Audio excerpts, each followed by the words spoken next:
Since the beginning of hip-hop culture, it has been one of the most significant movements in the culture of the country, as well as the world.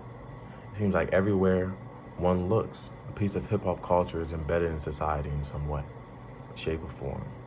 Hip-hop has taken over American pop culture, and it seems as it will remain dominant for years to come.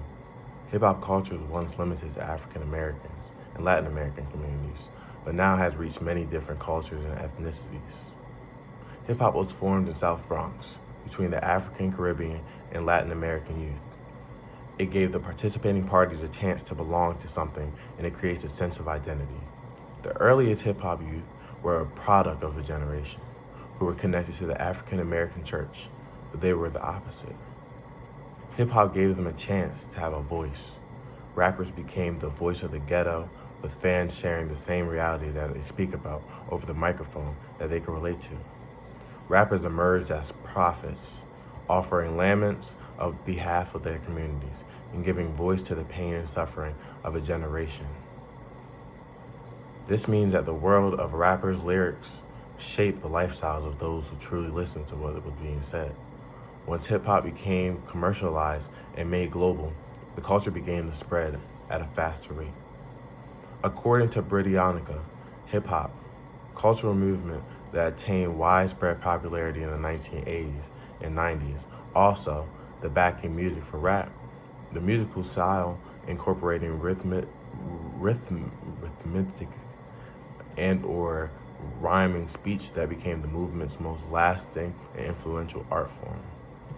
Hip-hop became a market that was being used for profit across all the world. It is documented that its producers not only reflected the beliefs and the values of its customers, they shaped them.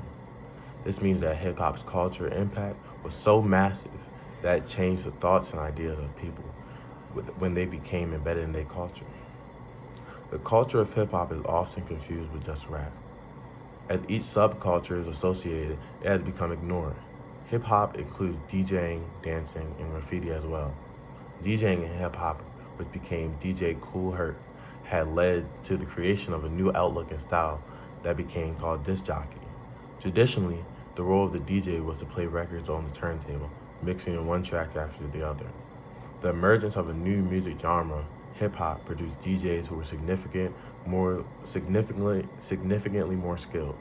These DJs, or turntablists as they came to be known, were performers and musical artists in their own right who moved records while playing on the turntable to manipulate the sound and create original compositions. This meant that DJs began to mix and integrate music into each other while using certain skills to wrap the sound and create something new off of previous records. This allowed rappers and dancers called b-boys to use their skills to perform according to what kind of music the DJ manipulated.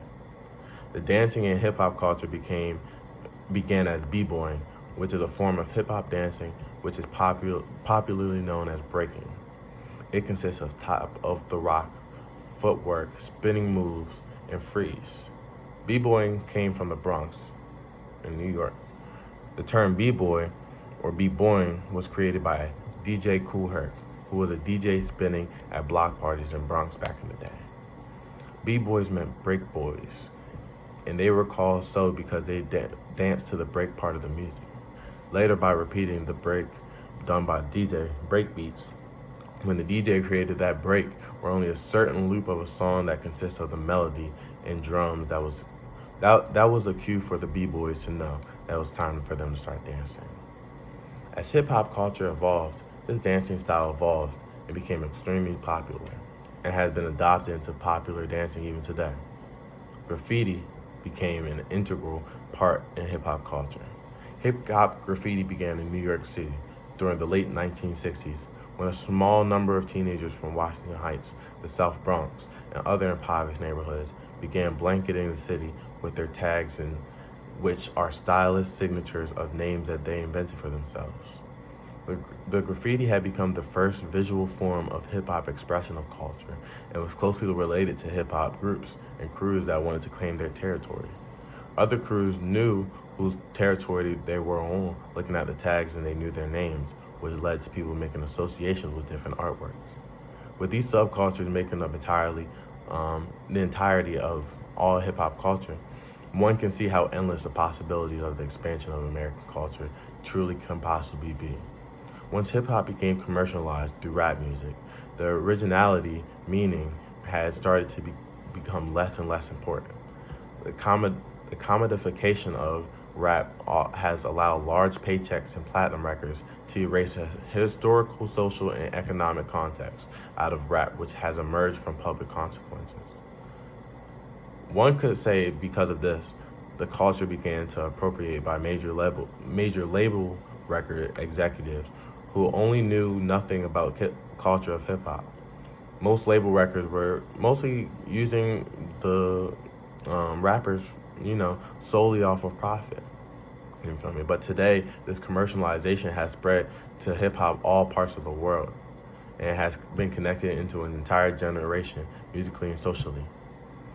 What was once deemed as a fad by industry professionals decades ago has become a phenomenon to be appreciated and subsidized.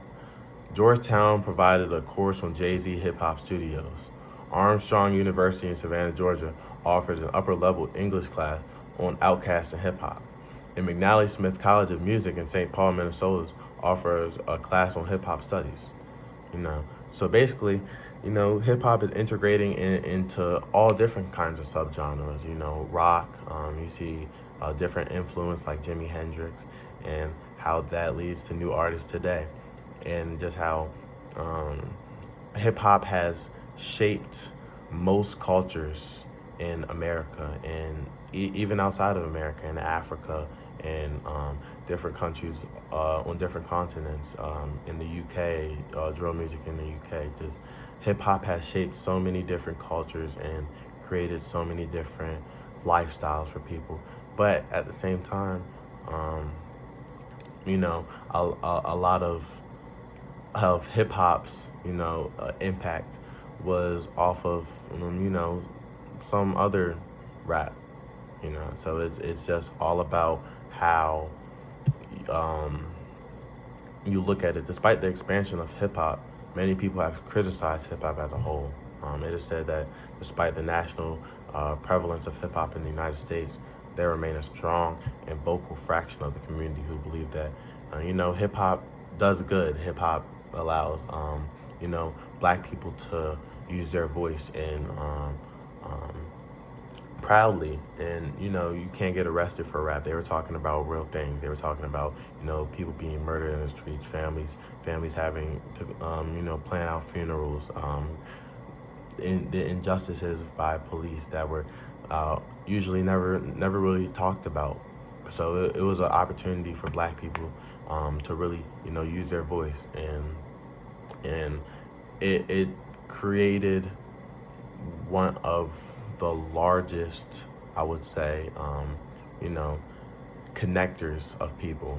When somebody hears a hip hop song, they relate. So it's like hip hop is just hip hop is the best genre of music. And thank you.